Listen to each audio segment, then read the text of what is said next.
বদ্রীনাথ ধাম শুধু একটি মন্দির নয়, এটি একটি অদ্ভুত রহস্যময় তীর্থস্থান যেখানে মন্দিরের আশেপাশে কোনো পশু পাখির ডাক শোনা যায় না।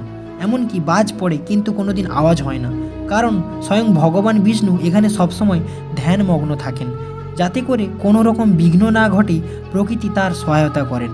তো বন্ধুরা, আজকে আমরা জানব বদ্রীনাথ মন্দিরের রহস্যময় কিছু ঘটনা। পৌরাণিক অনুসারে এটি ভগবান বিষ্ণুর আদি বাসস্থান, কিন্তু আগে এই স্থানটি ছিল ভগবান শিবের।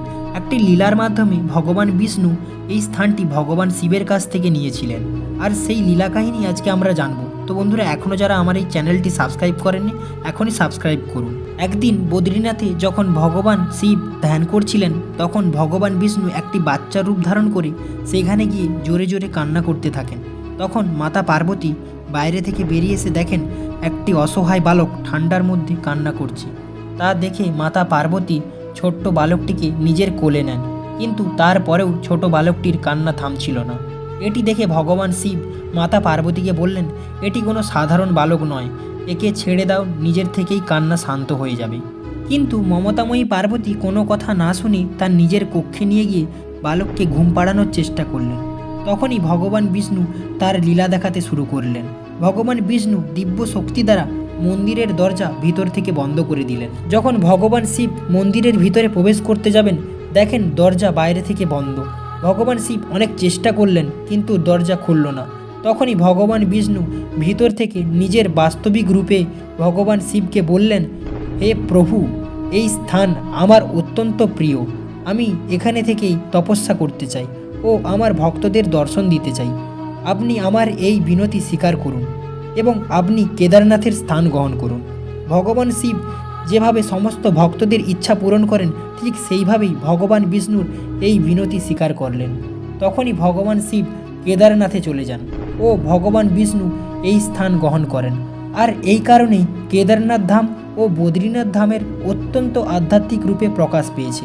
8ই শতাব্দীতে আদিগুরু শঙ্করাচার্য এই বদ্রীনাথ মন্দিরের পুনর্নির্মাণ করেন। মনে করা হয় এখানে ভগবান বিষ্ণু সবসময় ধ্যানের মগ্ন থাকেন। বলা হয় এটি সেই স্থান যেখানে নারদমুনি তপস্যা করেছিলেন ও ভগবান বিষ্ণুর দর্শন পেয়েছিলেন। এই মন্দির জুড়ে আরও অনেকই রহস্য রয়েছে। এখানে শঙ্খ বাজানো নিষেধ। বদ্রীনাথ মন্দিরের ভগবান বিষ্ণুর মূর্তির পূজা করা হয়। এই মূর্তি 1 মিটার লম্বা ও এটি একটি শালগ্রাম শিলা দ্বারা নির্মিত। এই মূর্তি স্বয়ং ভগবান বিষ্ণুর দ্বারা প্রকট হয়েছে। এই মন্দিরের পাশেই রয়েছে তপ্তকুণ্ড, যেখানে আবহাওয়ার তাপমাত্রা -5 ডিগ্রিতে নেমে যায়। সেখানে সারা বছর এই তপ্তকুণ্ডের জল 55 ডিগ্রি সেলসিয়াস তাপমাত্রায় ফুটতে থাকে। যখন বদ্রীনাথ মন্দিরের দরজা 6 মাসের জন্য বন্ধ হয়ে যায়, আর তখনই মন্দিরের চারিদিক বরফে ঢেকে যায়। আর এই মন্দির 6 মাসের জন্য বন্ধ হওয়ার পরেই প্রদীপ মন্দিরের ভেতর নিজে নিজেই জ্বলতে থাকে। এই মন্দিরের পিছনে একটি অস্বাভাবিক নারদ শিলা রয়েছে। মান্যতা করা হয় এই শিলা কোনো রকম প্রাকৃতিক দুর্যোগ, ভূমিকম্প, হিমশৈলত থেকে মন্দিরকে রক্ষা করে। এই বদ্রীনাথ মন্দিরের পূজারী সবসময় কেরালার ব্রাহ্মণ দ্বারা নির্ধারণ করা হয়। এখানে পিণ্ডদানের বিশেষ মাহাত্ম্য রয়েছে। পঞ্চপাণ্ডবরা এই স্থানেই তাদের পিতার পিণ্ডদান করেছিলেন। মনে করা হয় এই স্থানে পিণ্ডদান করলে আত্মা স্বয়ং স্বর্গলাভ করে। মান্যতা করা হয় মহাভারতের যুদ্ধের পর পঞ্চপাণ্ডবরা এই স্থান দিয়েই স্বর্গলোকে গিয়েছিলেন। অন্যান্য মন্দিরের মতো এখানে প্রসাদ হিসেবে কোনো ভোগ বা মিষ্টি দেওয়া হয় না।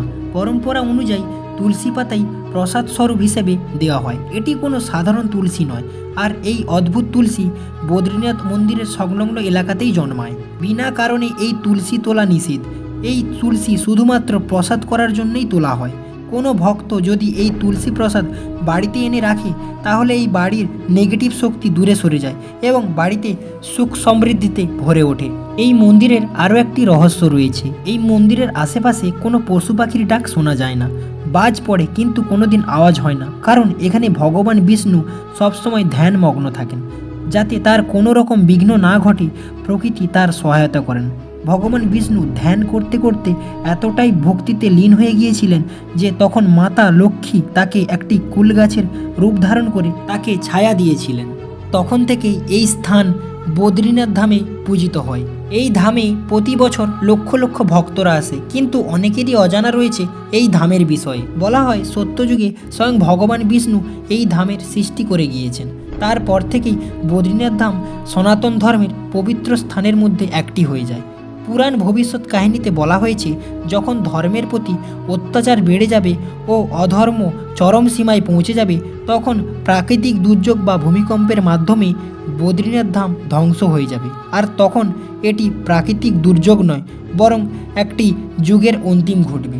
তো বন্ধুরা, এই ভিডিও থেকে আপনি নিশ্চয়ই অনেক কিছুই জানতে পেরেছেন। এই রকম অদ্ভুত রহস্যময় কাহিনী জানতে আমাদের চ্যানেলটি এখনই সাবস্ক্রাইব করুন। ভিডিওটি ভালো লাগলে লাইক করবেন।